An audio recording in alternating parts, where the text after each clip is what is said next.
Hello everyone, welcome to all of you. आप सभी का आपके अपने प्यारे प्लेटफॉर्म पे स्वागत है। मैं पीयूष प्रसाद आप सभी का स्वागत करता हूं। आशा करता हूं सभी लोग अच्छे से होंगे, सभी का तैयारी काफी अच्छे से चल रहा होगा। हम पढ़ रहे हैं रेलवे इंजीनियरिंग। ये आपकी रेलवे इंजीनियरिंग की क्लासेस है जिसमें आप बहुत ही डिटेल में चीजों को सीख रहे हैं। एक भी ऐसा टॉपिक नहीं है जो यहाँ पे छोड़ा जा रहा है, ठीक है। ये जो क्लासेस हैं आपके सभी एग्जामिनेशन के लिए उपयोगी हैं। जो भी एग्जाम आप अटेम्प्ट करना चाहते हैं, चाहे इंजीनियरिंग सर्विस एग्जाम की बात कर लें या कोई छोटा मोटा डीएफसीसीएल या मेट्रो का एग्जाम, कुछ भी ऐसा कोई भी एग्जाम है, एई जेई कोई भी एग्जाम, किसी भी एग्जाम में एक भी क्वेश्चन जो मैं आपको कंटेंट दे रहा हूँ, जो चीज यहाँ पढ़ा रहा हूँ उससे बाहर नहीं निकलेगा। सारा डेटा सब कुछ दे रहा हूँ, सब लॉजिक सब कुछ समझ में आ रहा है। कम से कम दिखा रहा हूँ, मैक्सिमम टू मैक्सिमम चीजें बता रहा हूँ ताकि आपके दिमाग में इम्पैक्टफुल वे में प्रेजेंट रहे। बारंबार चीजों को रिवीजन करवा दे रहा हूँ, ठीक है। क्लास देखिए ना दोस्त, मजा आएगा। चलिए चालू करते हैं रेलवे इंजीनियरिंग। जो अपना नेक्स्ट टॉपिक है, rail fixtures and fastening. Rail fixtures and fastening का क्या मतलब है, पहले इसको समझ लीजिए। ये जो हम, जैसे यहाँ पे आप स्क्रू देख रहे हो, है ना, ये स्क्रूज हो गया, ये क्लिप यहाँ पे देख रहे हो, है ना, ये नट आप यहाँ पे देख रहे हो, ये रेल फिक्सचर्स एंड फास्टनिंग।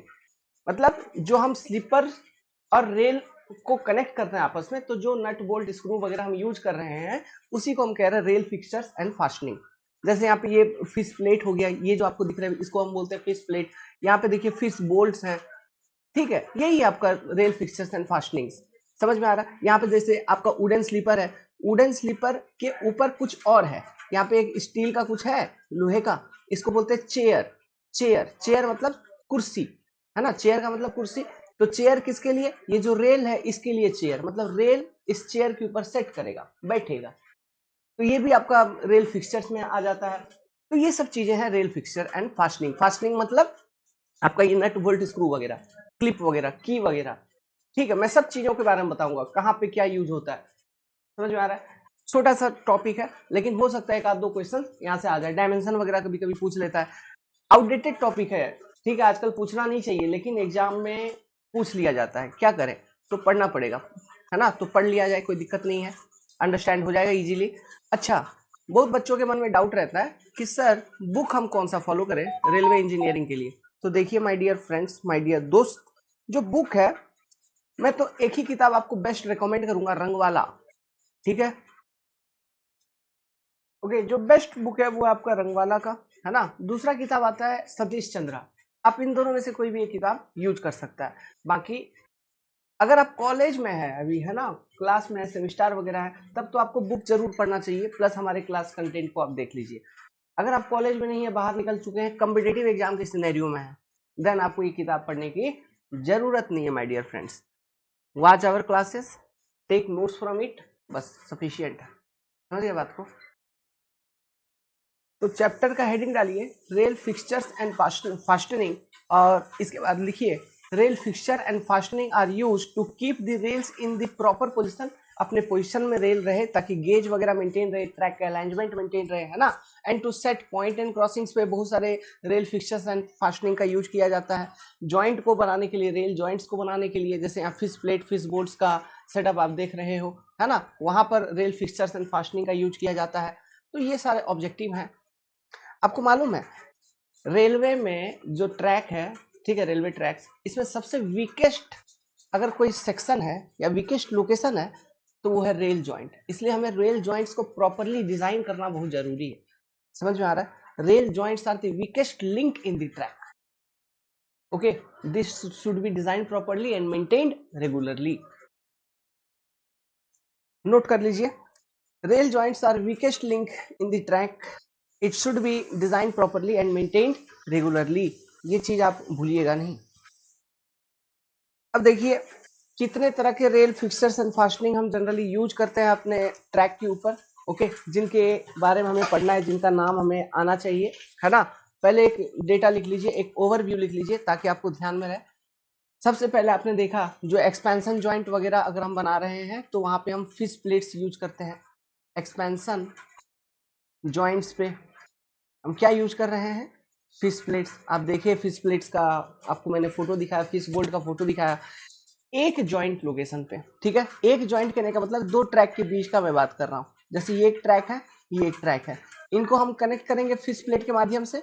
तो इस जॉइंट लोकेशन पे आपको दो फिश प्लेट चाहिए, ठीक है, और minimum 4 number of fish bolt चाहिए, 2 इधर 2 इधर, है ना। तो हमें ये फिश बोल्ट का डायमेंशन वगैरह, जैसे फिश बोल्ट का डायमेंशन होता है जनरली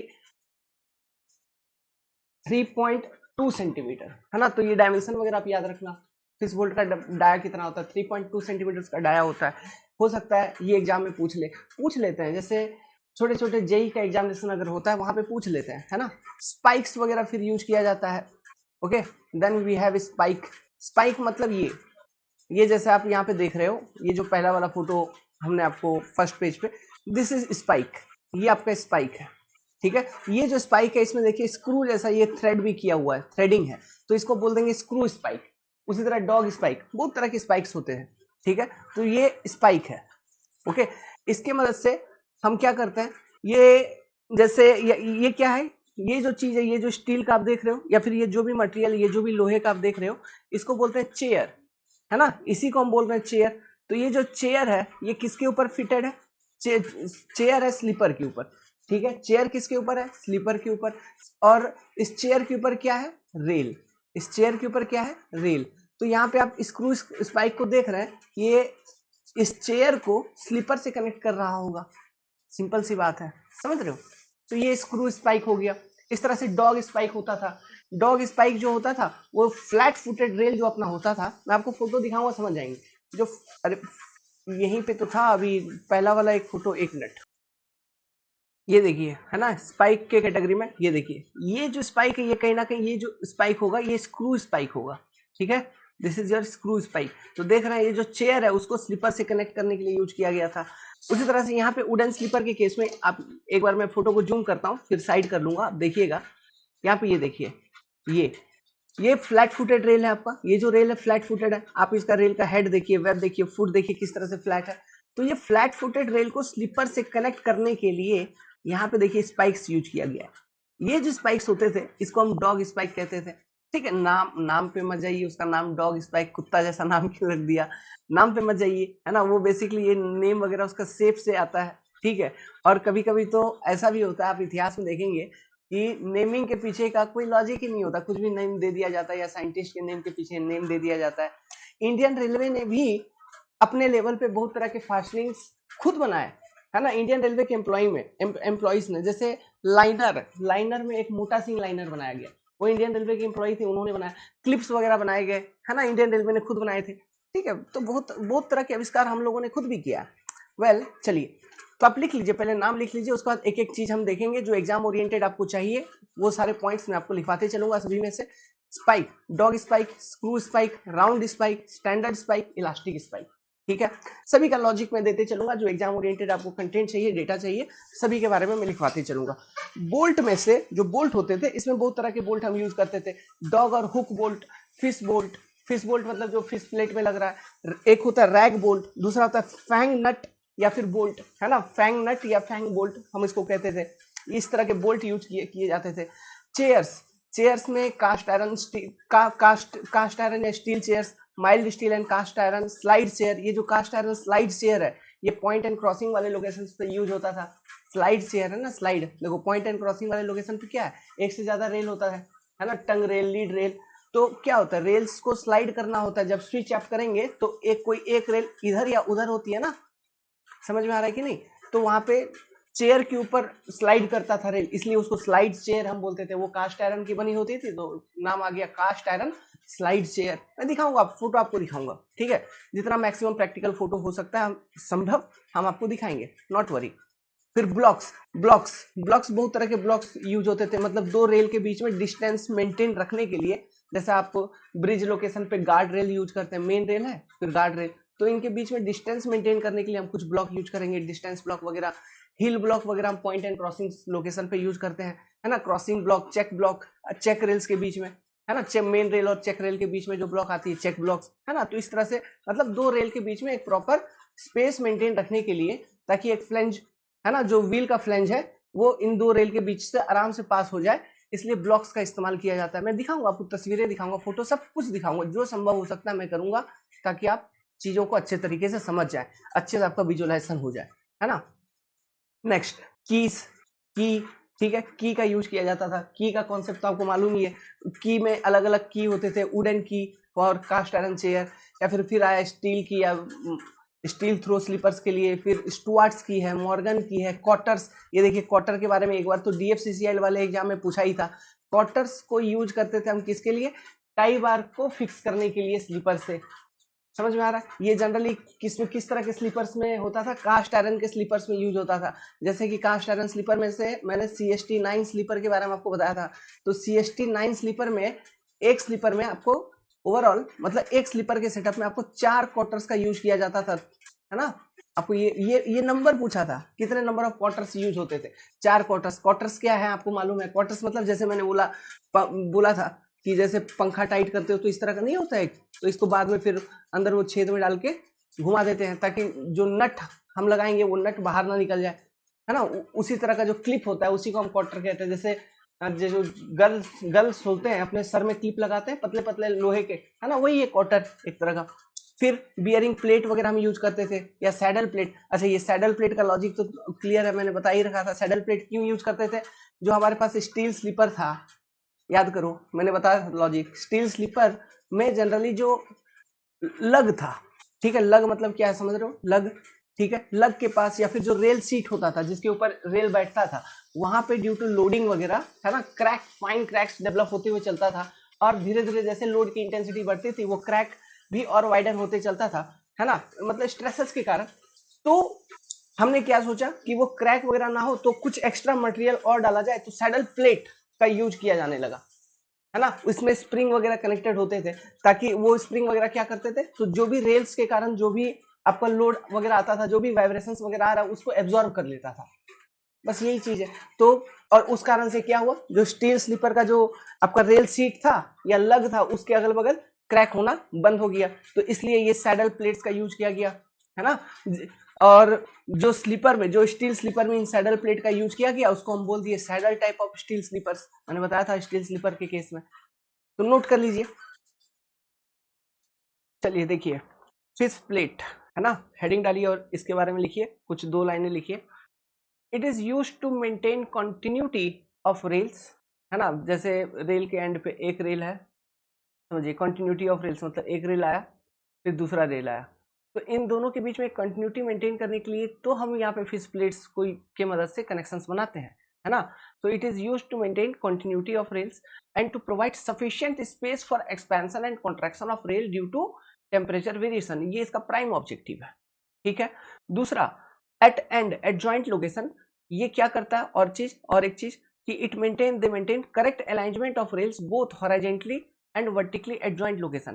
कहने का मतलब है ये फिश प्लेट्स वगैरह हमें कुछ इस तरह से डिजाइन करना है कि एट जॉइंट लोकेशन, ऐसा नहीं होना चाहिए मान लीजिए ये एक रेल है ये दूसरा रेल है, तो जॉइंट लोकेशन पे हो सकता है ना कि रेल हॉरिजॉन्टली आउटवर्ड डिफ्लेक्ट हो जाए, ऐसा तो ऐसा होने नहीं देंगे। या फिर हो सकता है जैसे हमने हॉक्ड रेल्स का बताया था आपको, है ना, डाउनवर्ड बेंड कर जाता है, तो मतलब डाउनवर्ड डिफ्लेक्शन होगी, या फिर ये तो डिफ्लेक्शन हॉक्ड रेल्स का केस बता रहा हूँ, मतलब लेवल में डिफरेंस हो गया, ठीक है, ये हॉरिजॉन्टली डिफ्लेक्ट कर जाए ये भी हो सकता है ना, या फिर लेवल में डिफरेंस हो जाए, मतलब एक रेल यहाँ है तो दूसरा रेल इधर, ये लेवल चेंज हो गया कि नहीं, ये चीज नहीं, दोनों रेल सेम लेवल पे रहेंगे और उनके बीच एक कंटिन्यूटी मेंटेन रखता है, ठीक है, ये ऑब्जेक्टिव है फिश प्लेट्स का। एक सिंगल जॉइंट पे एट ए जॉइंट कम से कम 2 फिश प्लेट, है ना, आपको रिक्वायर्ड है, एंड कम से कम मिनिमम आपका 4 number of fish bolts are required. अब ये मिनिमम है, ये 4 नंबर ऑफ फिश बोल्ट क्या है, ये रिक्वायरमेंट है 4 number of fish bolt, requirement is minimum. Maximum आप डिजाइन के बेसिस पे करोगे। फिश बोल्ट्स को किस बेसिस पे डिजाइन किया जाता है, इमेजिन करो यार, देखो ये ट्रैक है, अगर ट्रैक का क्रॉस सेक्शन तो व्हील का लोड ऐसे आएगा, फिर यहाँ से इस तरह से लोड जो है फिश प्लेट्स पे ट्रांसफर होगी, बोल्ट के थ्रू से ट्रांसफर होना है कहीं ना कहीं, जो भी स्ट्रेसेस आएंगे, है ना, तो ये बोल्ट पे ये जो लोडिंग आ रही है ये किस तरह का लोड है, शियर, शियर, समझ में आ रहा है? तो फिश बोल्ट को जनरली हम शियर के लिए डिजाइन करते हैं, समझ में आ रहा है? तो जितना भी लोड आ रही है उस लोकेशन पे उसके अकॉर्डिंग कितने नंबर ऑफ बोल्ट चाहिए, है ना, उस कनेक्शन को हम डिजाइन करते हैं अलग से। तो ये जो उसका डिजाइन प्रोसेस है ये आपके सिलेबस में अभी नहीं है, अभी आप क्वेश्चंस नहीं पूछेंगे इंजीनियरिंग सर्विस वगैरह एग्जाम में, है ना, भी नहीं पूछे आज तक, समझ में आ रहा है? हम लोग पहले जब हमने स्टडी किया था तो हम इसका डिजाइन वगैरह भी करते थे, लेकिन आज तक कभी क्वेश्चन आया नहीं, तो उसके ऊपर करेंगे नहीं। बस ये चीज आप जानिए कि जो फिश बोल्ट होता है इसको सीयर के लिए हम डिजाइन करते हैं, ये चीज ध्यान में रखना। और एक चीज आप ये ध्यान में रखना, ये जो फिश बोल्ट होता है उसका डायमेंशन क्या होता है। इसका डायमेंशन होता है जनरली, इसका डाया होता है 1 inch, 1 inch dia and 5 inch length. किसका? फिश बोल्ट का। फिश बोल्ट का ये आपका डायमेंशन है ना। 1 इंच का डाया होता है और 5 इंच का इसका लेंथ होता है फिश बोल्ट का। फिश प्लेट का जो ओवरऑल लेंथ वगैरह है ये हम डिजाइन करते हैं, ठीक है। जैसे यहाँ पे तो 4 मिनिमम बोल्ट्स यूज किए गए हैं, तो उसके अकॉर्डिंग बोल्ट्स के बीच का स्पेसिंग वगैरह सब कुछ डिजाइन करके प्रोवाइड किया गया है। ये आप डिजाइन कर लोगे, जब हम डिजाइन ऑफ स्टील स्ट्रक्चर आपको पढ़ाएंगे कनेक्शन का डिजाइन, तो आपको समझ में आ जाएगा कि किस तरह से हम ये फिश बोल्ट वगैरह को यहाँ पे डिजाइन कर रहे हैं सीयर के लिए, है ना। जब हम कनेक्शन में डिजाइन करेंगे, कनेक्शन पढ़ेंगे डिजाइन ऑफ स्टील स्ट्रक्चर में, तो आप समझ जाएंगे चीजों को, ठीक है, किस तरह से ये स्पेसिंग वगैरह डिसाइड किया जाता है, प्रोवाइड किया जाता है। तो घबराने वाली कोई बात है नहीं। ओके, तो ये चीज आप ध्यान रखिएगा। और एक चीज आप ध्यान रखना, एक रिक्वायरमेंट है जो फिश प्लेट है, ठीक है, इसके लिए एक रिक्वायरमेंट है, requirement for ultimate tensile strength. ये जो फिश प्लेट्स है इसका अल्टीमेट टेंसाइल स्ट्रेंथ कम से कम कितना होना चाहिए। इसका अल्टीमेट टेंसाइल स्ट्रेंथ का एक रेंज दिया गया है 57 to 68 kg पर mm²। इस रेंज में कम से कम इसका अल्टीमेट टेंसाइल स्ट्रेंथ होना चाहिए। किसका? फिश प्लेट का मैं बात कर रहा हूं। समझ में आ रहा है? और एक चीज सुनिए, अलग अलग तरह के फिश प्लेट्स डिजाइन किए गए हैं, है ना। अलग अलग तरह के फिश प्लेट्स हैं, angle fish plate, flat fish plate. लेकिन जो शुरुआती दौर में जो फिश प्लेट डिजाइन किया गया उसका ये आप क्रॉस सेक्शन देख रहे हो फिश प्लेट का, देखिए यहाँ पे, है ना। ये क्रॉस सेक्शन देखिए कैसा है, हड्डी जैसा है क्या? क्रॉस सेक्शन कैसा? हड्डी जैसा। तो बोन शेप, जो क्रॉस सेक्शन है वो बोन शेप का था, ठीक है। और एक चीज यहाँ पे देखिए, फिश प्लेट्स, ये जो बोन शेप का क्रॉस सेक्शन है, इसमें आपका जो रेल का जो वेब है और ये जो फिश प्लेट है, इनके बीच में कांटेक्ट नहीं है, इनके बीच में गैप, इनके बीच में कांटेक्ट नहीं है। तो ये गैप क्यों है? ये गैप बेसिकली इसलिए है ताकि वहां पे थोड़ा कनेक्शन लूज रहे। इसलिए क्यों लूज रहे? ताकि रेल का जब लॉन्गिट्यूडनल डायरेक्शन में मूवमेंट होगा, मतलब एक्सपेंशन या कॉन्ट्रैक्शन, तो वो इजीली हो पाए, वो चीज रेस्ट्रिक्ट ना हो जाए। क्योंकि अगर आप बहुत टाइटली है ना रिजिड बना देंगे, कनेक्शंस को बहुत ही ज्यादा रिजिड बना देंगे, तब तो फिर क्या ही मतलब है, तो उससे ज्यादा तो वेल्डिंग कर देते। समझ में आ रहा है? तो इसलिए एक यहाँ पे इस कनेक्शंस को उतना रिजिड नहीं बनाया जाता, लेकिन इतना सफिशिएंट, इतना स्ट्रेंथ इस कनेक्शन में प्रोवाइड किया जाता है कि कम से कम जो अलाइनमेंट है वो मेंटेन रहे, है ना। और ये फैसिलिटेट करे फॉर एक्सपेंशन एंड कॉन्ट्रैक्शन, ठीक है। ये इजीली हो पाए ड्यू टू टेम्परेचर वेरिएशन, जो भी एक्सपेंशन एंड कॉन्ट्रैक्शन होनी है रेल में, ये चीज हो पाए। प्लस इसका अल्टीमेट टेंसाइल स्ट्रेंथ जो मिनिमम रिक्वायरमेंट है 57 to 68 kg पर mm²। जो फिश बोल्ट हम यूज करते हैं 1 inch dia and 5 inch length होती है एट जॉइंट, कम से कम एक जॉइंट पे, जो ये मिनिमम रिक्वायरमेंट है। 2 फिश प्लेट, तो ये तो स्टैंडर्ड है, ये तो होगा ही होगा, हमेशा यूज करोगे। 4 number of fish bolt minimum आपको प्रोवाइड करनी है। This is codal provisions by Indian railway specification IRS। Okay, अब बात करते हैं स्पाइक्स का। स्पाइक्स क्या होता है? स्पाइक्स मतलब कांटा यार, कांटा, है ना। तो इसका जो इन्वेंशन था, उस पहले हम वुडन स्लीपर्स का इस्तेमाल किया करते थे, देखो दोस्त, है ना। तो वुडन स्लीपर्स का अगर आप इस्तेमाल करें तो रेल को वुडन स्लीपर्स से कैसे कनेक्ट करेंगे, फिक्स कैसे करेंगे?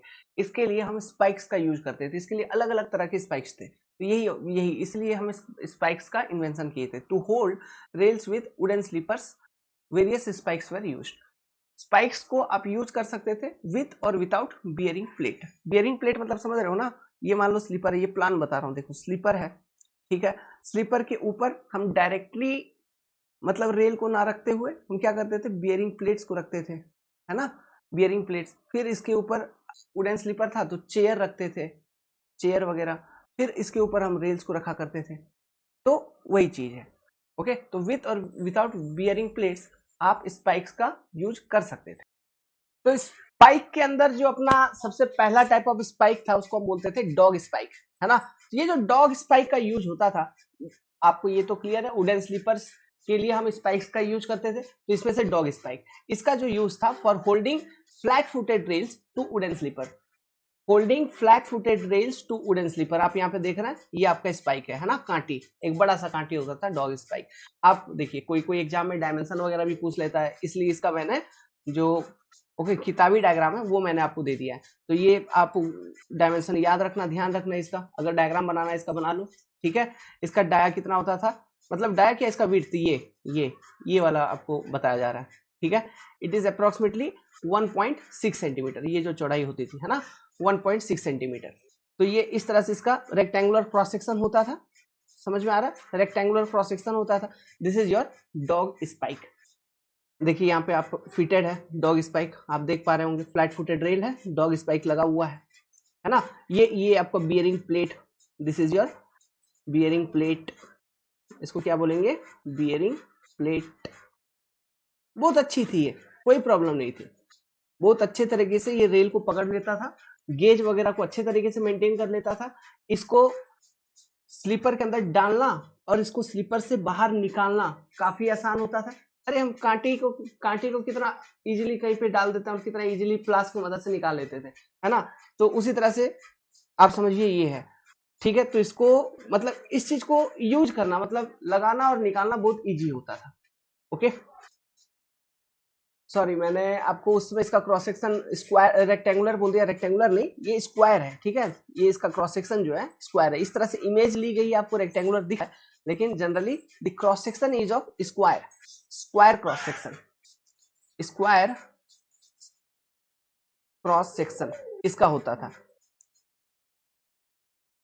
ये सस्ते होते थे, ठीक है, चीप मतलब बहुत सस्ता होता था ये, प्लस इजीली हम स्लीपर में इसको डाल सकते थे, निकाल सकते थे, जिस कारण से जो गेज का मेंटेनेंस है ना, ओके, गेज मेंटेनेंस, ट्रैक का गेज मेंटेनेंस भी इजीली हो पाता था। बहुत अच्छे तरीके से ये ट्रैक को होल्ड करके भी रखता था। अगर हम स्क्रू आगे चल के मैं अभी बताऊंगा, स्क्रू स्पाइक उसके कंपैरिजन में देखें तो डॉग स्पाइक उससे ज्यादा अच्छा था in sense of holding the rails and maintaining the gauge, है ना।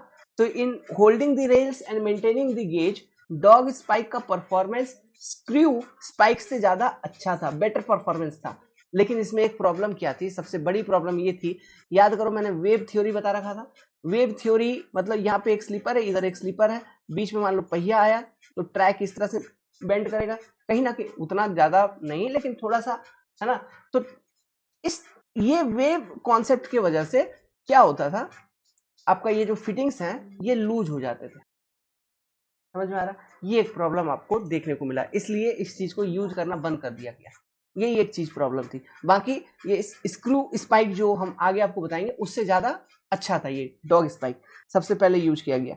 बस यही एक डिसएडवांटेज था कि वेव मोशन ऑफ रेल्स के कारण ये लूज हो जाते थे, डिस्टर्ब हो जाते थे, जिस कारण से ट्रैक की रिजिडिटी उतना अच्छे तरीके से मेंटेन नहीं हो पाती थी, स्टेबिलिटी मेंटेन नहीं हो पाती थी। लूज हो गए तो अलाइनमेंट वगैरह भी चेंज हो सकता है, समझ में आ रहा है क्या। तो ये चीजें ध्यान रखिएगा, अगर कंपैरिजन में आप अगर आपसे क्वेश्चन पूछ रहा है तो ये जो मैं अभी डिस्कशन कर रहा हूँ, जो बात कर रहा हूँ, हो सकता है इनसे भी क्वेश्चन पूछ ले। तो सब चीज को लिखना जरूरत नहीं है, कुछ चीज ध्यान में भी रहेगा तो आप आंसर कर पाओगे, है ना।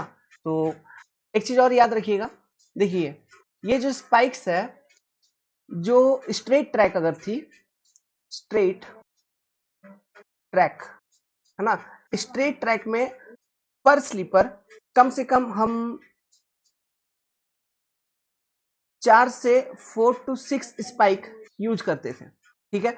यही कर्व पे इसी का नंबर थोड़ा हमको बढ़ाना पड़ता था, 6 to 8 स्पाइक हम पर स्लीपर यूज किया करते थे। और इसका जो प्लेसिंग होता था ये स्टैगर्ड प्लेसिंग होता था, आप देख पा रहे हैं यहाँ पे, देखिए एक यहाँ पर है तो एक यहाँ पर, स्टैगर्ड प्लेसिंग, है ना, स्टैगर्ड, ठीक है, मतलब यूनिफॉर्म प्लेसिंग नहीं, ऐसा नहीं कि एक यहाँ पे डाल दिया एक इधर डाल दिया बगल, ऐसा सीधा यूनिफॉर्म नहीं, ऐसा ऐसा ऐसा ऐसा, ये है स्टैगर्ड पैटर्न। तो स्टैगर्ड पैटर्न में स्पाइक्स को फिक्स किया जाता था, है ना, पर sleeper 4 to 6 spike in a straight track and curve location पे 6 to 8 spike in curve location पर स्लीपर। इन होल्डिंग रेल ये स्क्रू स्पाइक से ज्यादा अच्छी थी, स्क्रू स्पाइक से सस्ता था, बस इसमें एक ही प्रॉब्लम थी, प्रॉब्लम क्या था कि वेव मोशन ऑफ रेल्स के कारण ये लूज हो जाया करता था, ये एक बहुत बड़ा डिसएडवांटेज था, इसलिए हम स्क्रू स्पाइक्स के ऊपर शिफ्ट किए, लेकिन अगर आप तुलनात्मक रूप में देखेंगे सबसे ज्यादा इस्तेमाल में लाने वाला स्पाइक जो है वो यही है ना, डॉग स्पाइक। इसलिए इसका नाम भी फेमस है, डॉग स्पाइक। डॉग नाम क्यों? कुत्ते जैसा शकल है इसलिए डॉग मतलब सेफ है ना, बस यही लॉजिक दिया गया किताबों में कि इसका सेफ जो है कुत्ते जैसा है। ठीक है, अब किस एंगल से ये डॉग जैसा लग रहा है पता नहीं, है ना, लेकिन इसका नाम है भाई डॉग। ये है आपका स्क्रू स्पाइक्स। ठीक है, इस चीज का यूज किया गया स्क्रू स्पाइक्स का। इसको हम यूज करते थे, मतलब इसका भी सेम यूज है। क्या यूज है? जो रेल है उसको स्लीपर से फिट करना, जैसे डॉग स्पाइक का यूज था, सेम चीज इसका भी है। ठीक है, तो ये लैटरल स्टेबिलिटी ज्यादा प्रोवाइड करती थी, लैटरल स्टेबिलिटी ज्यादा प्रोवाइड करती थी। ओके, लिखिए, अगर हम इसे यूज करते थे तो इससे लैटरल स्टेबिलिटी हमको ज्यादा मिल पाती थी ट्रैक में। आपको ये लैटरल, लॉन्गिट्यूडिनल, है ना, वर्टिकल, ट्रांसवर्स, ये सब चीज मालूम है। ये सब चीज मैंने इंट्रोडक्शन वाले क्लास में एक्सप्लेन कर दिया था। ये कॉस्टलियर होती थी डॉग स्पाइक के कंपैरिजन में।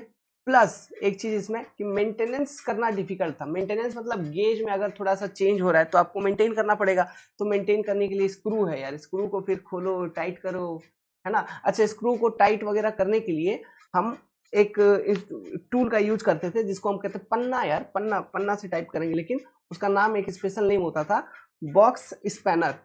ठीक है ना, इसका नाम बॉक्स स्पैनर है। अभी ये जो स्क्रू, ये जो पन्ना है ना, ये टूल यूज हो पाए इसलिए इसका इस तरह से शेप दिया गया था। अब देखिए ऊपर में एक स्क्वायर शेप है, स्क्वायर प्रोजेक्शन है। ठीक है, लेकिन इसका बेसिकली जो क्रॉस सेक्शन है कहीं ना कहीं सर्कुलर है ना ऊपर, और एक स्क्वायर प्रोजेक्शन है। तो ये स्क्वायर प्रोजेक्शन में ये जो बॉक्स स्पैनर है वो फिट हो पाए इसलिए, है ना, इस तरह से स्क्वायर प्रोजेक्शन दिया गया था बाहर। और इसका जो शेप है, एक्चुअल शेप अगर मैं बताऊं, ये इस तरह से, ये तो स्क्वायर, आपको स्क्वायर प्रोजेक्शन ऊपर दिख ही रहा है। फिर यहाँ पे एक सर्कुलर प्रोजेक्शन दिख रहा है, कि सर्कुलर प्रोजेक्शन या फिर कह लो इसका फ्लैंज है ये, जो कि रेल को पकड़ के रखेगा।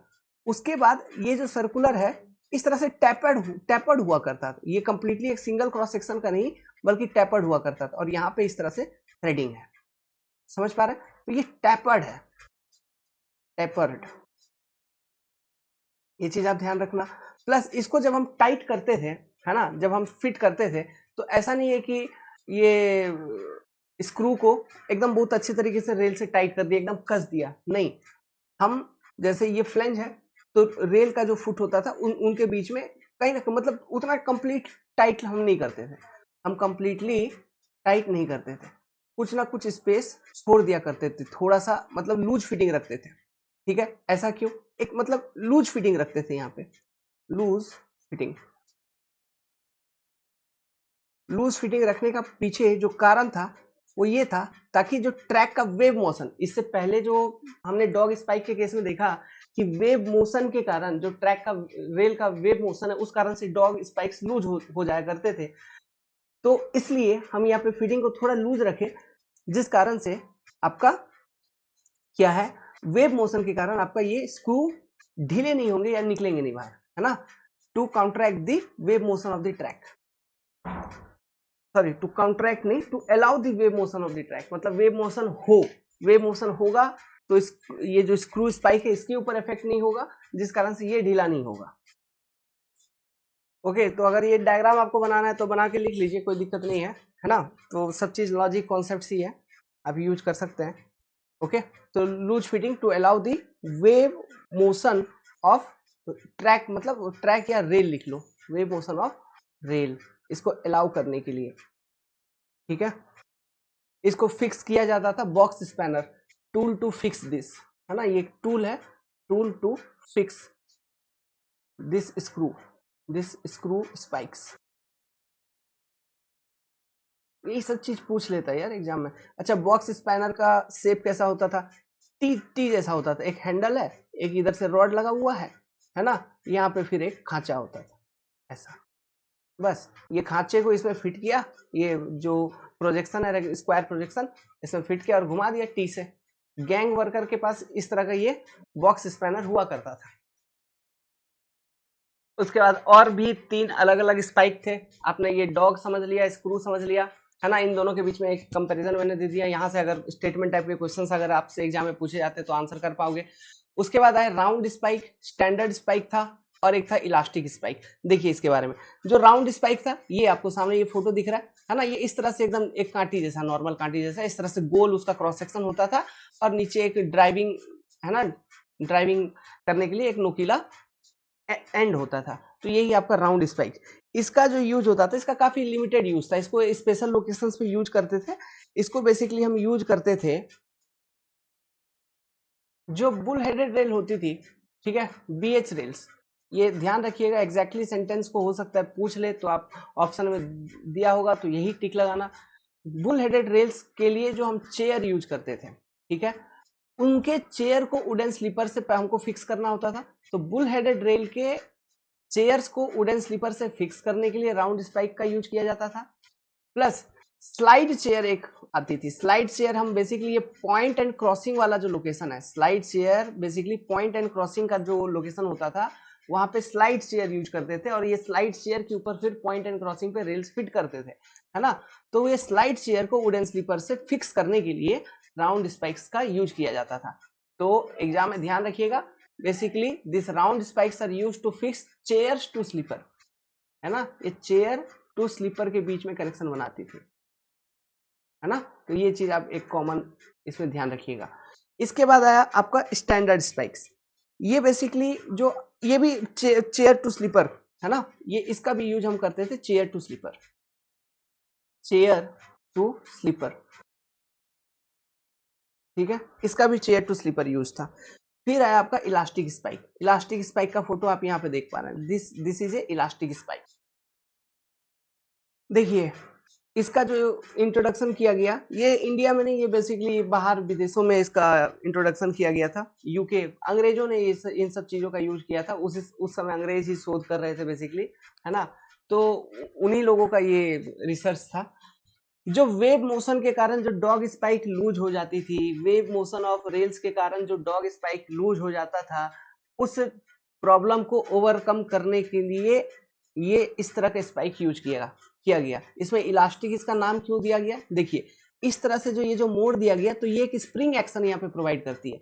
तो स्प्रिंग एक्शन प्रोवाइड करने के कारण क्या हुआ, जब रेल आपका नीचे गया, ठीक है, मतलब इस तरह से वेव मोशन अगर होगा, ये बेंड करेगी, ऊपर वाला उठेगी, तो इस तरह से वेव मोशन होने के कारण ये रेल मतलब कहीं ना कहीं अगर ऊपर उठ रही है, तो ये जो नीचे ये जो फेस है, इस पर सारा का सारा लोड आती थी, और ये स्प्रिंग टाइप का इस तरह का मुड़ाव घुमाव देने के कारण, एक इलास्टिसिटी होने के कारण, वो जो वेव का इफेक्ट है उसको वो झेल लेता था विदाउट गेटिंग लूज। समझ में आ रहा है, बिना लूज हुए ये वाला जो पोर्शन है ना, रेल का वेव का इफेक्ट को झेल लेता था, कैरी कर लेता था।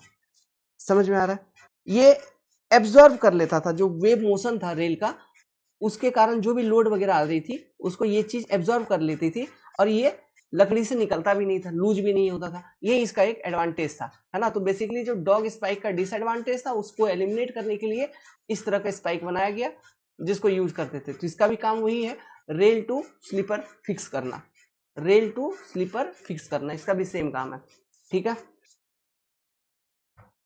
लिख लीजिए, है ना। रेल टू स्लीपर, है ना, बेसिकली ये क्या, rail, flat footed rail to wooden sleeper.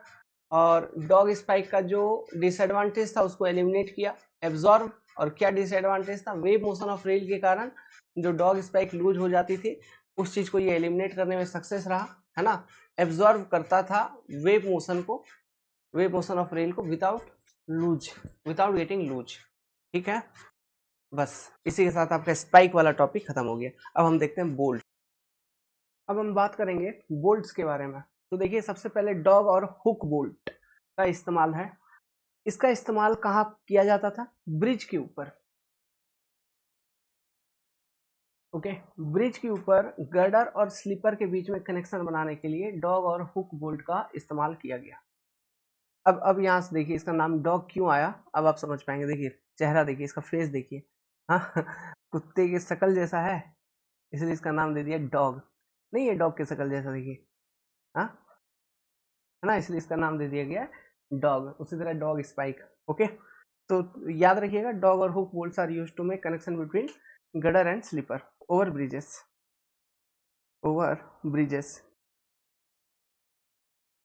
Okay. तो गडर आई सेक्शन का होता है, जनरली इस तरह का गडर होता है। तो गडर का जो ये फ्लेंज है, टॉप फ्लेंज है ना, यहाँ से स्लीपर को जो हम प्लेस करते हैं इसके ऊपर, एक बोल्ट इधर एक बोल्ट इधर, समझ गए बात को? ओके, लिखिए। नेक्स्ट आपका जो बोल्ट है वो है कौन सा? Fish bolt. डॉग और हुक बोल्ट के बारे में लिख दीजिए, टू मेक कनेक्शन बिटवीन, है ना, इसको तो लिखवा दिया। Fish bolt design for shear, इसको जनरली सीयर के लिए डिजाइन किया जाता है। फिश बोल्ट कहाँ पे यूज होता है? फिश प्लेट्स में, आपको मालूम है। Minimum 4, okay, minimum 4 bolts are used in fish plate, ये मिनिमम रिक्वायरमेंट है। आगे का अगर बात करें, सीयर के लिए डिजाइन किया जाता है। इसको आप हाई कार्बन स्टील या मीडियम कार्बन स्टील से बना सकते हैं, ठीक है। इसका जनरली जो डायमेंशन होता है 1 इंच होता है डाया में, 5 इंच लॉन्ग होती है। अगर मैं आपको और इसका सेंटीमीटर में बताऊं, 1 इंच लगभग 2.54 सेंटीमीटर होती है ना, तो 2.5 सेंटीमीटर का dia approximately, and 12.7 centimetre long, okay. ये चीज़ें इसमें होती है, बस आपको इतना ही याद रखना है। तो ये जो फिश बोल्ट यूज किया गया था, इंडियन रेल पे यूज किया गया था, अभी भी यूज किया जा रहा है फिश प्लेट्स के साथ। नोट कर लीजिए अच्छे से, वीडियो को पॉज कीजिए और नोट कर लीजिए चीज़ों को। देखिए, जो एग्जाम ओरिएंटेड आपको जितना डेटा रिक्वायर्ड है, हम आपको उतना प्रोवाइड करते चल रहे हैं, ताकि आपका एक भी क्वेश्चन ना छूटे। फास्टनिंग्स के बारे में पढ़ना है तो पढ़ना है ना, छोड़ नहीं सकते। ये सबसे बोरिंग टॉपिक है। ओके, कौन ये नट बोल्ट स्क्रू के बारे में पढ़े, लेकिन क्वेश्चन आ जाते हैं एग्जाम में, छूट जाते हैं। और जिसको आ रहा है उसका नंबर मिलेगा, जिसको नहीं आ रहा है वो एग्जाम से बाहर हो जाएगा। एक एक नंबर तो छोड़िए, पॉइंट्स में नंबर आजकल डिसाइडिंग हो जाती है। आरआरबी जेई जैसे एग्जामिनेशंस में जो अभी मैं क्लासेस ले रहा हूँ, अनलिमिटेड अमाउंट ऑफ क्वेश्चंस यहाँ से आपके लग जाएंगे। ये एक तरह का फाउंडेशन बोल्ट है। नेक्स्ट जो बोल्ट आपका rag bolt, it is a type of foundation bolt. Foundation bolts मतलब, है ना, हम फाउंडेशन जो होता है ना, वहां पर अगर कोई बोल्ट वगैरह यूज कर रहे हैं तो उस बोल्ट को कहते हैं रैग बोल्ट। जैसे फॉर एग्जांपल मैं बोलूं, अगर आपने बैचिंग प्लांट वगैरह अगर देखा है, तो बैचिंग प्लांट के लिए हम पहले फाउंडेशन बनाते हैं, समझिए। बैचिंग प्लांट वगैरह के लिए हम पहले फाउंडेशन बनाते हैं। तो ये जो फाउंडेशन हम बनाते हैं, इसमें पहले से अंदर में हम बोल्ट्स को फिट कर देते हैं, ठीक है, ताकि जब बैचिंग प्लांट्स को इस पे हम इरेक्ट करेंगे, डालेंगे, तो अच्छे से डालेंगे, फिर यहाँ पे बैचिंग प्लांट नट कस देंगे, ताकि बैचिंग प्लांट खड़ा रहेगा। यही जो बोल्ट्स है ना, इसी को हम कहते हैं रैग बोल्ट।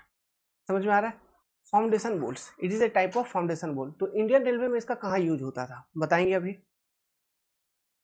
देखिए, ये बात मैं कर रहा हूँ उस जमाने का जब स्टीम इंजन चला करते थे। जब स्टीम इंजन चला करते थे तो वो कोयला से चलता था। जब कोयला चलता था मतलब कोयला जलता था, कोयला जलता था तो राख भी बनता था ना। तो राख राख को कहीं पे तो डंप करेगा। अब ट्रेन है, ऐसा तो नहीं है कहीं जमीन पे जाके कहीं दूसरी जगह डंप करके आएगा, नहीं, उसके लिए डंपिंग स्पेस ट्रैक पे ही बनानी है। तो वो जो डंपिंग स्पेस ट्रैक पे हम बनाते थे उसको कहा जाता था एस पीट, है ना। तो एस पीट के डिजाइन में हम लॉन्गिट्यूडनल डायरेक्शंस में स्लीपर्स को प्लेस करते थे। तो एस पीट का जो वॉल है और जो स्लीपर्स हम यूज कर रहे हैं, टिम्बर का या फिर कंक्रीट का जो भी स्लीपर्स है, उनके बीच में कनेक्शंस बनाने के लिए, ठीक है, हम रैग बोल्ट्स का यूज करते थे। तो आप इतना बस ये स्टेटमेंट को ध्यान रखिएगा कि it is a type of foundation bolt. ये क्वेश्चन आरआरबी जेई में पूछा जा चुका है, ठीक है। मैं इतना पढ़ा रहा हूँ दोस्त, आपका कोई भी एग्जाम में अच्छे से आप आंसर कर पाओगे। It is a type of foundation bolt use to connect longitudinal sleeper of timber timber एक मिनट, TIMBER, टिम्बर का स्पेलिंग यहाँ पे है ना, यहाँ पे लिखिए। टिम्बर का स्लीपर या फिर कंक्रीट का स्लीपर को कनेक्ट करता था वॉल ऑफ एस्पीड के साथ, लॉन्गिट्यूडनल स्लीपर ऑफ टिम्बर और कंक्रीट। लिख लीजिए, स्लीपर ऑफ टिम्बर और concrete to the walls of एस्पीड। तो ये ध्यान रखिएगा। नेक्स्ट जो आपका बोल्ट यूज होता है बेसिकली, वो यूज होता है फैंग नट एंड बोल्ट, या फिर इसको सिंपली हम फैंग बोल्ट कहते हैं। इसका रोल क्या है फैंग बोल्ट्स का?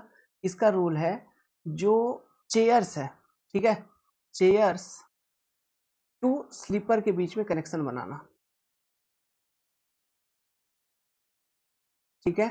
चेयर्स टू स्लीपर के बीच में कनेक्शन बनाने के लिए, फिक्सिंग चेयर्स टू स्लीपर, हम फैंग नट या बोल्ट्स का यूज करते थे। ये एक तरह का था।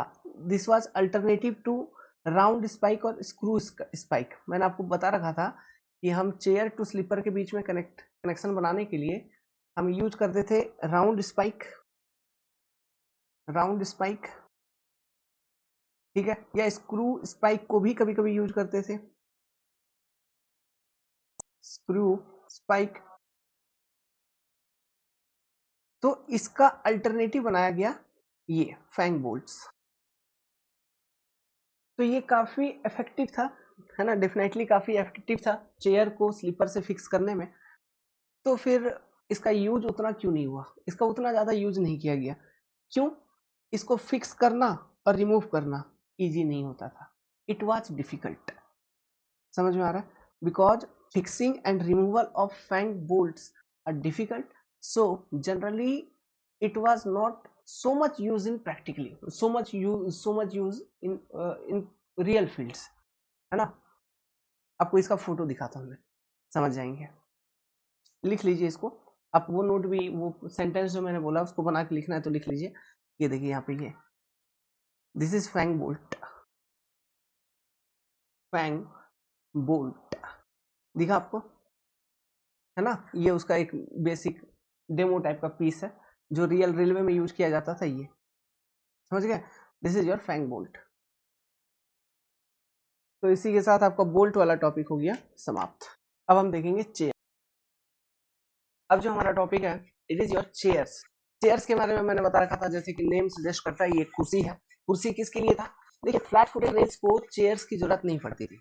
चेयर्स की जो जरूरत पड़ती थी वो जो पहले दो टाइप का रेल सेक्शन था, double headed and bull headed rail section. तो bull headed and double headed rail section को स्लीपर से फिट करने के लिए चेयर्स की जरूरत पड़ती थी, है ना। उनके लिए ये चेयर्स बनाए गए स्पेशली। तो आप यहाँ पे देख पा रहे हैं, ये बेसिकली कास्ट आयरन के बनते थे, ठीक है। इसको हम सीआई चेयर्स भी कहते थे, cast iron chairs, CI chairs, okay. तो ये बेसिकली क्यों बनते थे?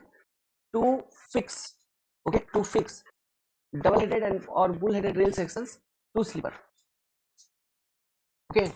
तो ये आपका चेयर्स में पहला कैटेगरी जो कास्ट आयरन चेयर्स है, जो कि आप देख पा रहे हो, है ना। ये एक सीआई चेयर है जिसका हम यूज करेंगे। इसको हम क्या करेंगे, सीआई चेयर को हम वुडन स्लीपर के ऊपर, यहाँ पे आप एक तस्वीर में इस वाले फोटो में देख पा रहे हैं, वुडन स्लीपर के ऊपर प्लेस किया गया है। इसके अंदर एक आपका रेल सेक्शन प्लेस किया गया है। तो इसका काम क्या था? टू होल्ड डबल हेडेड और बुल हेडेड रेल सेक्शन, ठीक है। इनकी जो वेट होती थी ये अप्रोक्सीमेटली 20.4 kg के आसपास हुआ करती थी। अब एक चीज और सुनिए, देखिए आगे चल के धीरे धीरे, जैसे यहाँ पे हम अभी तो वुडन स्लीपर यूज कर रहे हैं, लेकिन आगे धीरे चल के धीरे धीरे हमने क्या किया, ट्रांसफॉर्मेशन किया। तो कास्ट आयरन स्लीपर हमने यूज में लाया, फिर हमने स्टील स्लीपर्स को यूज में लाया। तो कास्ट आयरन स्लीपर्स जो हमने यूज में लाया, तो उसमें उसमें भी चेयर हुआ करता था। ऐसा नहीं है कि हम चेयर्स केवल वुडन स्लीपर्स के लिए यूज किए, कास्ट आयरन स्लीपर्स में भी चेयर था, बट चेयर इज इंटीग्रेटेड। मतलब जो कास्ट आयरन स्लीपर्स हम बना रहे हैं उसी में चेयर बना दिए, है ना। वो एक इंटीग्रेटेड टाइप का चेयर था। स्टील स्लीपर्स जो होता था उसमें हम क्या करते थे, स्टील में अच्छे से वेल्डिंग हो जाता है ना, तो चेयर्स को स्टील स्लीपर्स के साथ वेल्ड कर देते थे। समझ में आ रहा है? बाकी ये जो कास्ट आयरन चेयर्स है, अगर हम वुडन स्लीपर्स पे यूज करते थे तो स्क्रू स्पाइक्स या राउंड स्पाइक के माध्यम से इन चेयर को स्लीपर से फिट कर देते थे, ठीक है। उसके बाद यहाँ पे आप देख पा रहे हैं की, ये जो आप लकड़ी का है ना गुटका देख पा रहे हैं, इसी को हम बोलते हैं की, है ना। की कह लो या गुटका कह लो देसी लैंग्वेज में, है ना, इसी को हम बोलते हैं की। तो पहले लकड़ी का की यूज किया गया। ये की का क्या काम है? ताकि एक मतलब टाइटनेस, एक टाइट के साथ, आपको सिंपली लग रहा है रेल सेक्शन और जो चेयर इसके बीच में जो गैप है उसमें इस की को फिल किया गया है। तो इनका जो बेसिक रोल आप बताओगे, है ना, एक सिंगल सेंटेंस में, तो आप बोलोगे कि ये जो की है ये चेयर और रेल्स के बीच में कनेक्शन बनाती थी, कनेक्शंस को टाइट करती थी चेयर और रेल के बीच में, है ना। चेयर टू रेल, है ना, ये की का काम क्या होता था, चेयर टू रेल। तो यहाँ पे आप लकड़ी का ये देख पा रहे वुडन की, यहाँ पे देखिए एक स्प्रिंग जैसा कुछ है, ऐसा कुछ आया इस तरह से, फिर आया इस तरह से। ये मेटल की बनी हुई है डेफिनेटली, लेकिन ये स्प्रिंग जैसा है, तो इसीलिए इसको हम स्प्रिंग की या तो इसका और एक नाम था, स्पेशल नेम था स्टुअर्ट्स की, इसी को हम बोलते हैं स्टुअर्ट्स की, है ना। यही दो की काफी ज्यादा फेमस हुए थे, लेकिन सबसे ज्यादा यूज में लाने वाला जो की था वो था वुडन का। क्यों? ये सस्ता पड़ता था यार, है ना, बहुत सस्ता पड़ता था। लेकिन बात क्या है, हमको मेटल में शिफ्ट करना क्यों पड़ा? लकड़ी लकड़ी है, जल्दी खराब हो जाती थी। समझ में आ रहा है? लकड़ी है इसलिए जल्दी खराब हो जाती थी, इसलिए हम स्टुअर्ट्स की या फिर स्प्रिंग टाइप ऑफ की पे, जो कि मेटल की बनी होती थी, उस पे हम शिफ्ट किए, जिससे हमें काफी अच्छी स्ट्रेंथ मिलती थी, लाइफ भी इम्प्रूव होता था। बट जो मेटल है तो ऑब्वियसली लकड़ी के कंपैरिजन में उसका कॉस्ट ज्यादा होगा, तो वो कॉस्टली हुआ करता था। समझ में आ रहा है बात? ठीक है, तो ये आपका कास्ट आयरन चेयर्स, समझ गए। सेकेंड जो हम यूज करते थे वो था स्लाइड चेयर। स्लाइड चेयर को पॉइंट एंड क्रॉसिंग वाले लोकेशन पे यूज किया जाता था। स्लाइड चेयर्स, इसको पॉइंट एंड क्रॉसिंग वाले लोकेशन पे यूज किया जाता था। वो भी चेयर्स ही है, लेकिन बस एक थोड़ा सा बड़ा प्लेट जैसा होता था।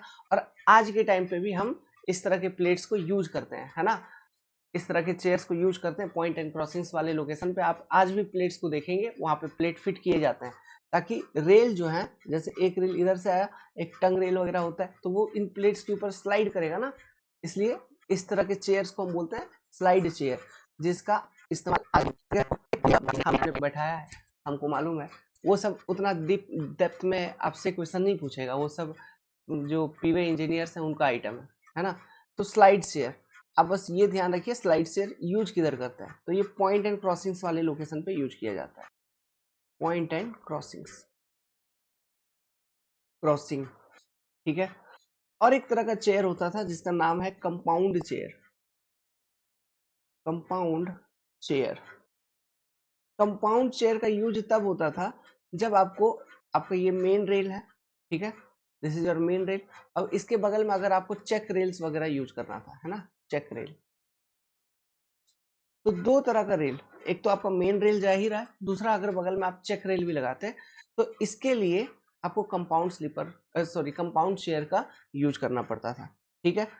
तो for check rails compound use करना होगा। आप नॉर्मल, जैसे यहाँ पे कास्ट आयरन चेयर आपको मैंने दिखा दिया, नॉर्मल इस तरह का चेयर का आप इस्तेमाल नहीं कर सकते थे, है ना। वहाँ पे उसके लिए एक स्पेशल चेयर आई थी जिसको हम कहते थे कंपाउंड चेयर। बाकी ये की का मतलब समझ गए, है ना। अब चेयर को कैसे कनेक्ट करते थे, स्क्रू स्पाइक या फिर राउंड स्पाइक, ध्यान रखिएगा, भूलिएगा नहीं, ये सिर्फ सीधा सीधा क्वेश्चन पूछता है।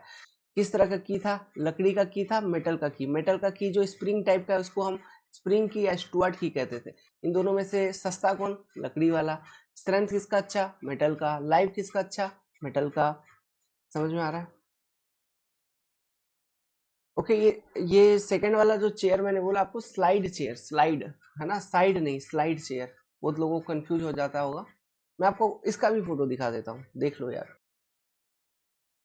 यहाँ पे देखिए, ये एक स्विच वाला लोकेशन है ना। तो यहाँ पे देख सकते हैं जो रेल्स फिटेड है, ये जो चेयर्स है इसी को हम कहते हैं स्लाइड चेयर। यहाँ पे स्लाइड चेयर आप देख पाएंगे, रेल्स फिटेड है, तो वो इस तरह का बेसिकली प्लेट जैसा होता था।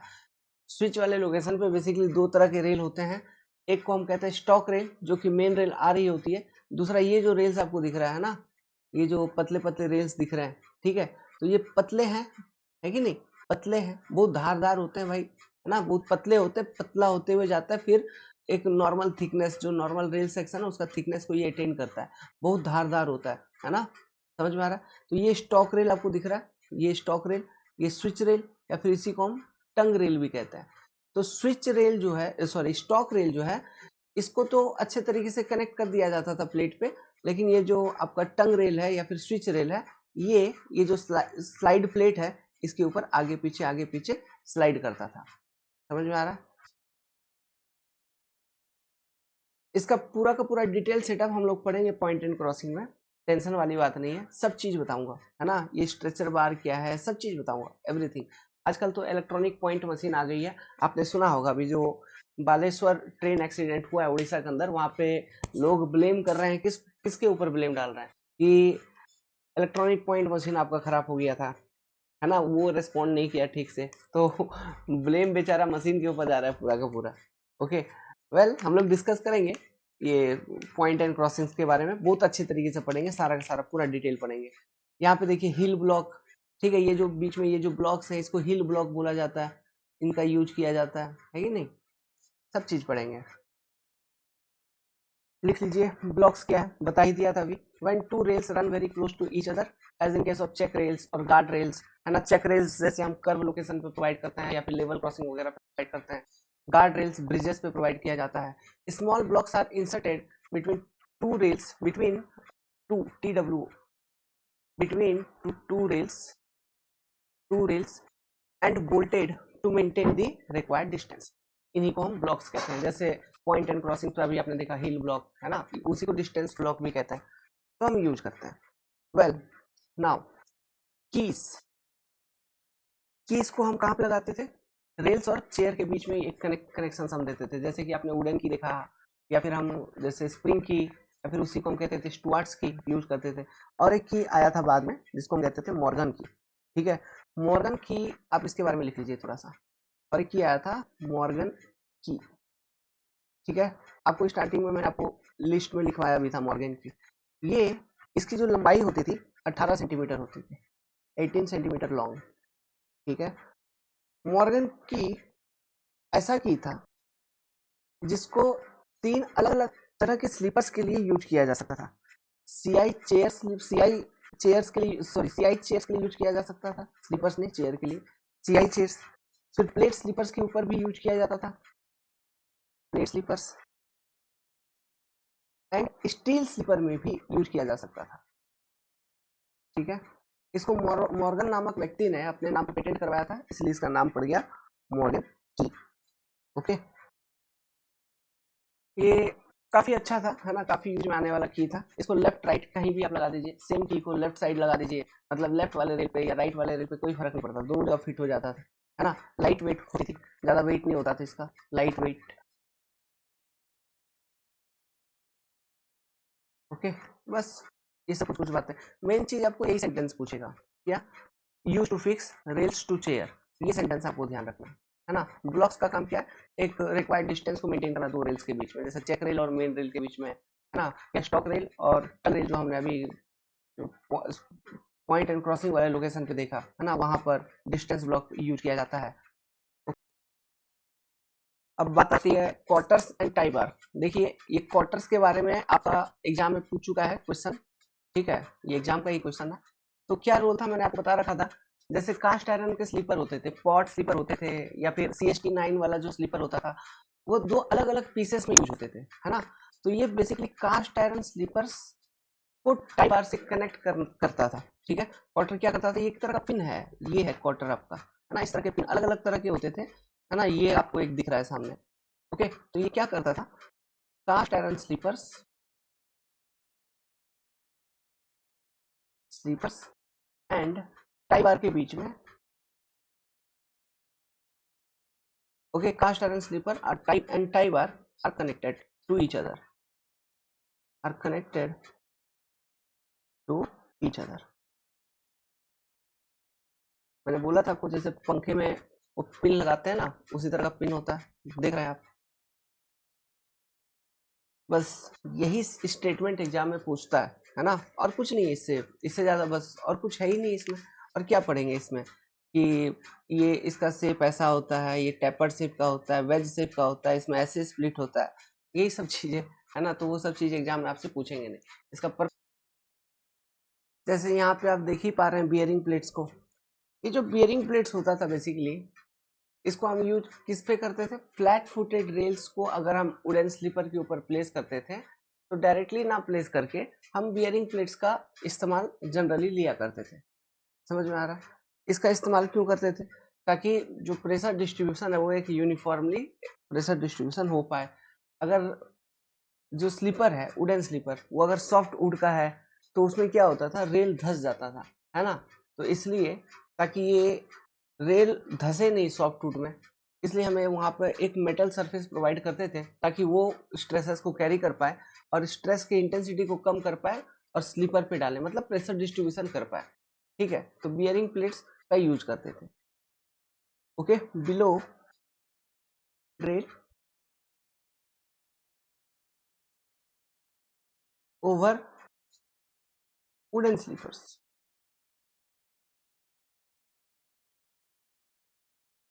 है ना। तो ये सब चीज आजकल आप नहीं देखोगे, क्योंकि ये प्लेट्स का यूज अब खत्म हो गया, क्योंकि वुडन स्लीपर है ही नहीं। ठीक है। आजकल अब हम ये बियरिंग प्लेट यूज नहीं करते हैं, क्योंकि आजकल हमारे पास कंक्रीट या फिर प्रीस्ट्रेस कंक्रीट के स्लीपर हम यूज करते हैं। तो शॉक एब्जॉर्ब करने के लिए काला कलर का रबड़ पैड आप देखे होंगे, इस तरह का रबड़ पैड होते हैं, है ना, रबड़ पैड्स, ब्लैक ब्लैक। ठीक है, तो वो रबड़ पैड का यूज कर लेते हैं, ताकि जो भी शॉक एब्जॉर्ब, मतलब कंक्रीट के ऊपर डायरेक्टली आप रेल को नहीं प्लेस करके रबड़ पैड के ऊपर प्लेस करिए, है ना, तो क्या होगा, थोड़ा सा शॉक एब्जॉर्ब करेगा वो, और कंक्रीट को क्रश नहीं होने देगा, है ना। तो हम रबड़ पैड्स का यूज करते हैं। तो लिख लीजिए इसके बारे में, below flat footed rail over wooden sleeper, ये बना होता था कास्ट आयरन का या फिर माइल्ड स्टील का बन सकता था, use to distribute load over larger area, बस यही इसकी पर्पस थी, ठीक है, और कुछ नहीं।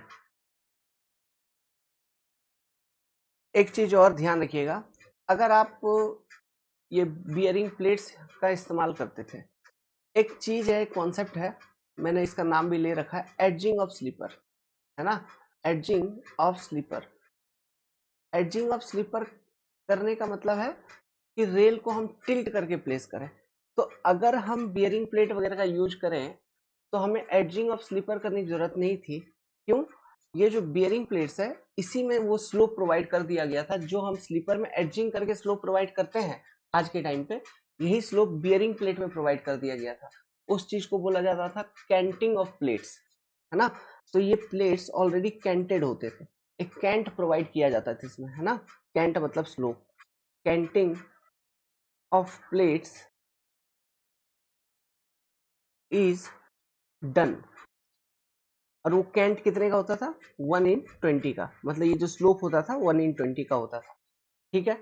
तो edging of sleeper is not required. क्यों? Canting of bearing plate is already done. समझ में आ रहा है? तो ये एक चीज हो गई, बस यही चीज है। और एक प्लेट आपने सुन रखा होगा, सैडल प्लेट। सैडल प्लेट भी जो इस्तेमाल होती थी, वो एक तरह का स्लीपर ही होता था, basically steel trough type sleeper में जो रेल सीट होता था, वहां पे क्रैक डेवलपमेंट हो जाने के कारण, है ना, due to loading over the track, हम एक तरह का प्लेट यूज करते थे जिसको कहते थे सैडल प्लेट, है ना। तो स्टील थ्रू टाइप स्लीपर में जब हम सैडल प्लेट का इस्तेमाल करते थे, तो वो क्या बन जाती थी? Saddle type of steel sleeper, है ना। तो वो प्लेट का ध्यान रखिएगा। यहाँ पे कुछ इंटरेस्टिंग फोटोज है, अब फोटोज को देखिए, मजा आएगा। जैसा कि ये पहला वाला फोटो है ना। पहले वाले फोटो में ये व्यक्ति इस रॉड की मदद से क्या कर रहा है, या दूसरे वाले फोटो में भी, ये तो अपने ही लोग हैं बावले, ये क्या कर रहे हैं, ये लाइट वेट रेल सेक्शन भी है ना। ये रॉड की मदद से क्या कर रहा है, देखो यहाँ पे स्पाइक पे लगाया हुआ है, ये भी स्पाइक पे लगाया हुआ है, तो स्पाइक को रिमूव कर रहा है ना। तो ये जो रॉड यहाँ पे यूज किया जा रहा है, इसको बोलते थे हम क्लॉ रोड या फिर claw bar, CLAW, claw bar. Claw मतलब पंजा, जबड़ा, है ना, क्लॉ बार, ओके। इसको यूज करके क्या किया जाता था? Spikes are removed, spikes are removed. ये एक फोटो देख रहे हैं नीचे, इसको बोला जाता है रेल टोंग। इसको यूज करके हम क्या करते हैं? रेल टोंग को यूज किया जाता था रेल्स को लिफ्ट करने में। Rails are lifted manually using this, lifted आज भी यूज करते हैं हम, है ना, यूजिंग दिस। और एक होता है क्रो बार, आपने सुन रखा होगा बहुत बार, क्रो बार, ठीक है। क्रो बार जो होता है ना, इसका यूज किया जाता है to correct alignment of track, to correct alignment.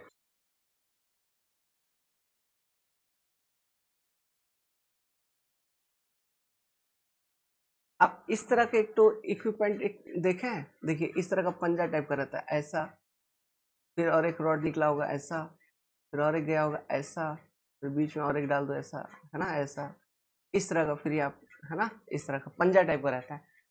इसको जनरली रेलवे की भाषा में सोवेल कहते हैं। सोवेल मतलब फावड़ा टाइप का कुछ। इसको यूज करके बालास्ट को मैनेज किया जाता है। सोवेल, SHOVEL, है ना। so well to manage ballast चीजों को। ये कभी हो सकता है मैच दी फॉलोइंग वगैरह में आपसे, है ना, पूछ लिया जाए, क्वेश्चन आया हुआ भी है। अब एक टॉपिक है आपका आजकल जो हम यूज करते हैं, जैसे इलास्टिक फास्टनर्स। इलास्टिक फास्टनर में आ जाता है आपका पेंडुल क्लिप। ओके, इलास्टिक फास्टनर, इसमें आ गया आपका पेंडुल क्लिप आ गया, या फिर आपका और एक क्लिप आता था जिसको हम कहते थे IRN 202 क्लिप। ये IRN 202 क्लिप जो है, इसको रेलवे ने खुद बनाया था, ठीक है, इंडियन रेलवे ने खुद बनाया था। तो ये इंडियन रेलवे है ना, IRN मतलब होता ही इंडियन रेलवे, है ना, इंडियन रेलवे। ये देखिए रबड़ पैड, ये भी आपका इलास्टिक फास्टनर के अंदर आ जाती है। रबड़ पैड, रबड़ पैड, ठीक है, ये आपको सामने दिख रहा है काला कलर का रबड़ पैड। इसको कहाँ रखते हैं, जो कंक्रीट की स्लीपर होती है या फिर प्रीस्ट्रेस कंक्रीट की स्लीपर होती है, उस स्लीपर के ऊपर पहले रबड़ पैड रखेंगे, फिर उसके ऊपर रेल रखता है, फिर ये पेंडुल क्लिप मारा, फिट किया। अच्छा, ये ब्लू कलर का यहाँ पे क्या दिख रहा है, इसको बोलते हैं लाइनर। लाइनर, है ना, ये ध्यान रखिएगा, इसको बोलते हैं लाइनर, ठीक है। लाइनर्स क्या करता है, रेल और इसके बीच में, स्लीपर के बीच में एक कनेक्टिविटी बना, मतलब जैसा की का काम नहीं था क्या चेयर्स में, उसी तरह का काम है यहाँ पे लाइनर का। सेम टाइप ऑफ वर्क है कि नहीं। जैसे चेयर्स के अंदर की का काम था, उसी तरह का काम है लाइनर का यहाँ पे, है ना। तो लाइनर्स, पेंड्रोल क्लिप के लिए एक टर्म यूज किया जाता है, ध्यान दीजिएगा, ये जो पेंड्रोल क्लिप है इसके लिए एक टर्म यूज किया जाता है कि इसे हम कहते हैं लूज एंड फॉरगेट टाइप, है ना, या फिर fit and forget type. Sorry, loose and forget type बोल रहा हूँ, फिट एंड, एक्चुअली रात भर से जगा हूं मैं। Fit and forget type, forget type मतलब एक बार फिट कर दीजिए फिर भूल जाइए। उसके बाद मान लीजिए ये अगर लूज हो जाता है, बस हथौड़ा मार दीजिए, हैमर मार के हम टाइट कर देते हैं। समझ में आ रहा है। लेकिन एक चीज, अगर आप पेंडुल क्लिप का सेटअप यूज किए हुए हैं loose end, sorry, fit and loose loose बार बार मेरे को हो रहा है, फिट एंड फॉरगेट टाइप तो है कि एक बार लगा दिया भूल जाओ, है ना, फिर बाद में हथौड़ा मार के अगर लूज हो गया तो हथौड़ा मार के टाइट कर दो। By hammering it can be tightened, by hammering, by hammering it can be tightened, can be tightened. लेकिन गेज में अगर थोड़ा सा भी डिस्टरबेंस होता है, अगर गेज में चेंज होता है, तो गेज एडजस्टमेंट करना बहुत डिफिकल्ट होता है इसमें। आपको सारा पेंडुल क्लिप फिर निकालना होगा, फिर लगाना होगा, है ना। तो गेज गेज एडजस्टमेंट थोड़ा डिफिकल्ट होता है। हाँ, एक चीज और ध्यान रखिएगा, देखो सोचो, ये सभी तरह, लगभग सभी तरह के स्लीपर्स में पेंडुल क्लिप का एडजस्टमेंट प्रोवाइड किया जा सकता था। लेकिन एक स्लीपर का मैं नाम बता रहा हूं आपको, एक क्या, आप ये लेके चलो ना, जो कास्ट आयरन के स्लीपर होते थे, CI स्लीपर्स, ठीक है। इस कास्ट आयरन के स्लीपर के अंदर एक मैंने बताया था CST9 स्लीपर, ठीक है। इसमें आप पेंडुल क्लिप का सेटअप बिल्कुल यूज नहीं कर सकते थे। समझ में आ रहा है, इसमें आप पेंडुल क्लिप यूज नहीं कर सकते थे। और एक कास्ट आयरन के स्लीपर में पॉट स्लीपर का भी अलग ही सेटअप आता था, पॉट स्लीपर, इसमें भी यूज नहीं कर पाएंगे। तो आपसे क्वेश्चन पूछेगा ऑप्शन कि इनमें से कौन से टाइप ऑफ स्लीपर में आप पेंडुल क्लिप यूज नहीं कर पाएंगे। तो बेसिकली CI स्लीपर के केस में जो पॉट स्लीपर और CST9 कैटेगरी के आते थे, है ना, उसमें हम पेंडुल क्लिप का यूज नहीं कर सकते थे। लेकिन जो CI sleeper, cast iron sleeper के केस में जो प्लेट टाइप ऑफ स्लीपर आते थे, अदर जो normal plate type of sleeper, उसमें सेटअप बनाया जा सकता था पेंडुल क्लिप का, है ना। पॉट और CST9 में जनरली यूज नहीं होता था, तो हम सेटअप इसका नहीं बना पाते थे, क्योंकि उसका अलग ही डिजाइन था ना, उसका डिजाइन ही अलग था, पॉट टाइप स्लीपर का, CST9 टाइप ऑफ स्लीपर का। समझ में आ रहा है बात। अब आपसे सवाल पूछेगा, ये जो रबड़ पैड है इसका काम क्या है। तो ये रबड़ पैड का एक ही काम है, जो ट्रेन चलेगा ट्रैक के ऊपर, उस कारण से लोडिंग जो आएंगे, उस कारण से शॉक आते हैं, वाइब्रेशंस आते हैं, उनको डैम्प करना, मतलब उनको रिड्यूस करना, उनको एब्जॉर्ब करना।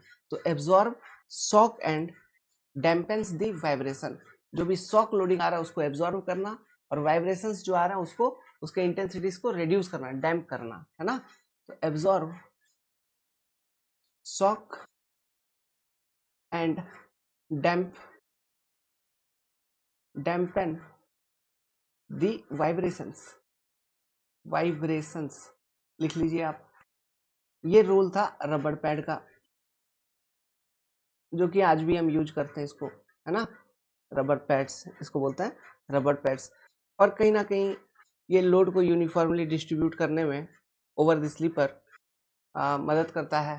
प्लस रेल के अंडर में जो स्लीपर है वो ड्यू टू लोडिंग क्रश ना हो जाए, उस चीज से प्रिवेंट करता है, जैसे कि मैंने आपको बताया था। समझ में आ रहा है। एक ग्रिप प्रोवाइड करता है, एक ग्रिप प्रोवाइड करता है, एक फ्रिक्शनल रेजिस्टेंस प्रोवाइड करता है ये रेल के नीचे। समझ में आ रहा है।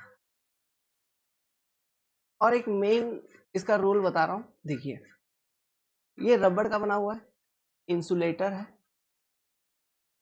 इंसुलेटर है।